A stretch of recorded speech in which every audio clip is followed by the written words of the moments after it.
باب ما جاء في الوضوء مرة ومرتين وثلاثا. وبه قال حدثنا إسماعيل بن موسى الفزاري وقال حدثنا شريك عن ثابت بن أبي صفية قال قلت لأبي جعفر حدثك جعفر أن النبي صلى الله عليه وسلم توضأ مرة ومرتين وثلاثا ثلاثا. قال نعم. قال أبو عيسى وروى وكيع هذا الحديث عن ثابت بن أبي صفية قال قلت لأبي جعفر حدثك جابر أن النبي صلى الله عليه وسلم توضأ مرة قال نعم. حدثنا بذلك حناد وقتيبة قال حدثنا وكيع عن ثابت، وهذا أصح من حديث شريك لأنه قد روي من غير وجه هذا عن ثابت نحو رواية وكيع. وشريك كثير الغلط، وثابت بن أبي صفية هو أبو حمزة الثمالي.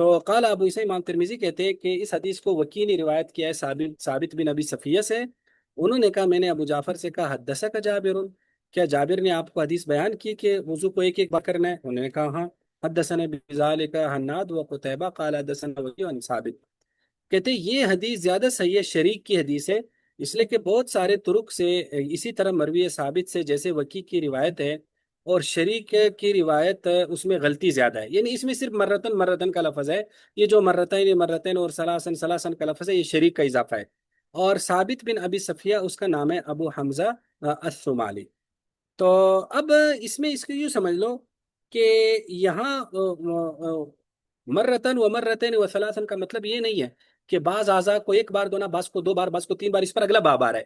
تو یہاں صرف یہ بتایا گیا ہے کہ نبی علیہ السلام نے واقعی ایسا کیا ہے. تو ایک تو الگ الگ ہر ایک کی الگ الگ حدیث بھی پیش کر دی، اور ایک ایسی حدیث بھی پیش کر دی جس میں نبی علیہ السلام کے ایک ہی حدیث میں نبی علیہ السلام کے وضو کے مختلف طریقے منقول ہے کہ ایک ایک بار بھی دھویا، دو دو بار بھی دھویا، اور تین تین بار بھی دھویا.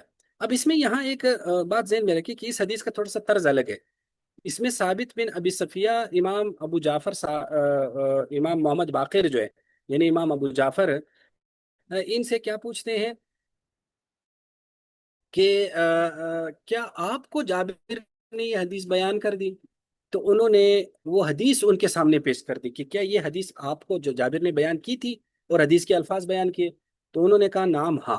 اسی کو وہ کہتے ہیں قراءت علی شیخ، کہ شیخ سن رہا ہو محدث اور شاگرد ان کے سامنے حدیث بیان کرے اور وہ ان کی تائید کرے.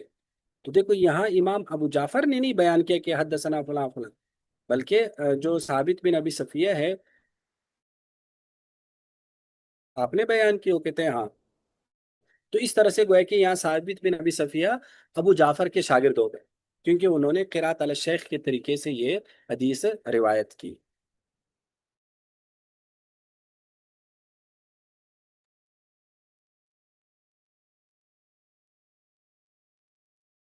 تو جی اس میں جو جابر ہیں وہ جابر بن عبداللہ صحابی ہیں؟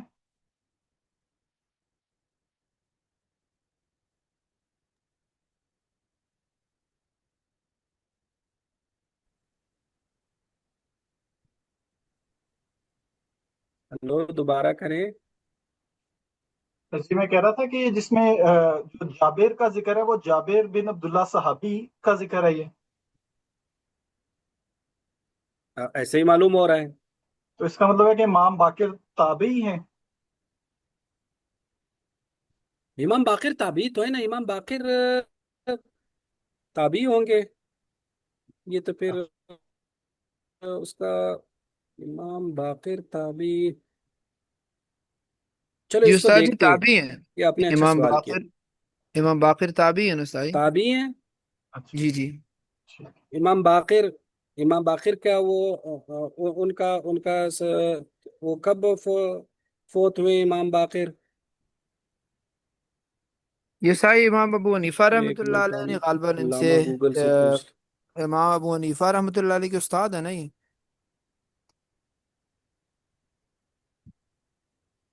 بالکل ان کے استاد ہے. ان کا 114 ہجری میں اور ان کی وفات ہے، جی جی جی 57 حضرت ہجری میں جابر جو یہ صحابی پیدائش ان ہیں. کی ہوتی ہے. تو جی اس جی سے تو وہ تابعی ہے. جی جی بالکل. تو کیونکہ اگر 57 ہجری میں پیدا ہوئے ہیں نا، تو ظاہر ہے صحابہ کا زمانہ تقریباً 100 ہجری تک جاتا ہے، تو اس طرح سے یہ تابعی ہے. جی ٹھیک.